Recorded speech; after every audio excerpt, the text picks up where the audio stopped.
Hey, how you doing? My name is Luc Skyz. I'm a personal trainer, a songwriter, and an actor as well. Um, I'm from the UK, from London. Family's Caribbean descent and British descent. Um, what can I say? Like, my dream really is to just unify people, and try and spread a message of love, peace, and unity across the world.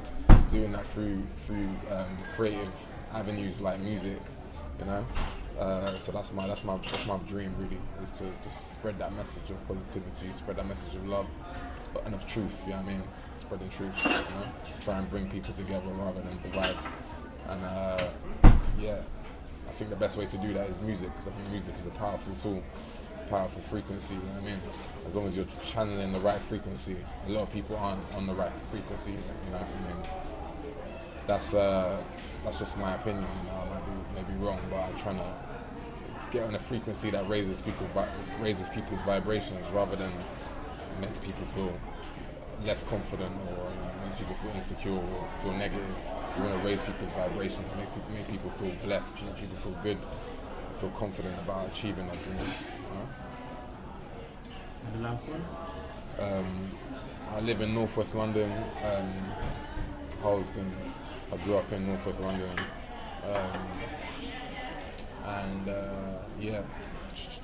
what's the last question? The dream for the community which I live. Again, like similar to going back to what I was saying, just my dream is to see young people switching on a little bit more and realizing that when they're being rebellious, they're really not being they're not being rebels at all. Like, they're actually just living up to the status quo and the stereotype of what society deems them to be. Do you know what I mean? So when the kids are being rebels, like, for me, I don't think that's a rebel. A rebel is to actually, go against, go against, maybe, not saying necessarily go against the establishment or anything, but just, do you know what I mean?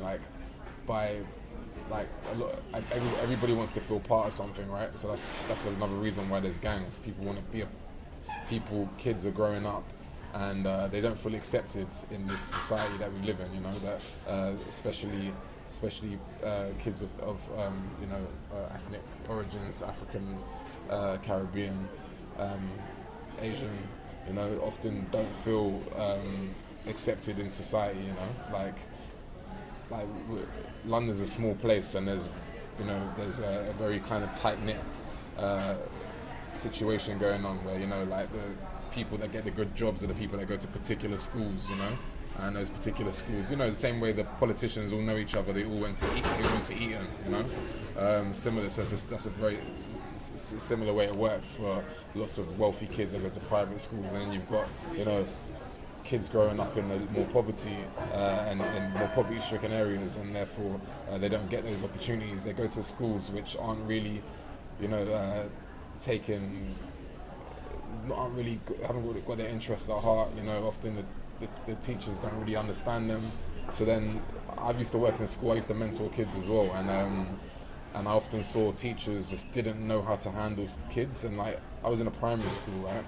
In a primary school, I don't care what anyone says, but it's from the age of 0 to 7, 8. Every kid is pretty much, you see the innocence in them. Even if they're a little bit naughty, they're just pure innocent. Do you know what I mean? They haven't really got that bad bone. I think as we get older,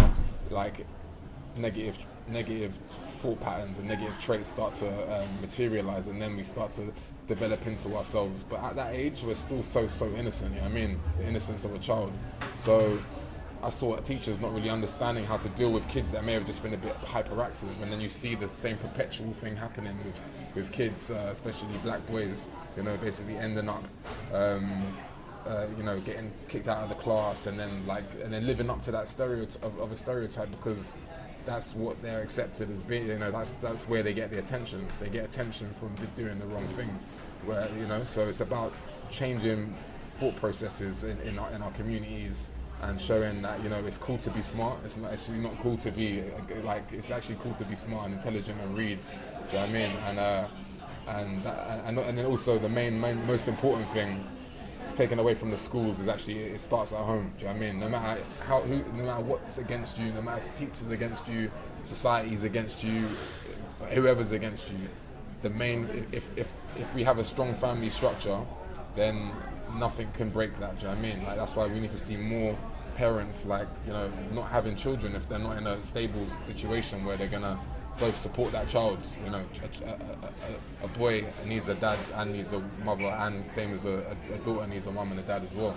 So it starts at home. You know what I mean? If the family is not strong, then that's going to create problems. You know, we've already, and if you're in an area which already has lots of negative things going on, you need strong family structure. That's the most important thing. So we need to really think about how we raise our children. Stop, you know, like, talk to our kids, listen to our kids, and, you know, like, don't take things out on our kids because we might not be happy with where we are in our life, or we feel a bit like we haven't done so much, so we kind of take it out on our kids. Like, can't we see that it's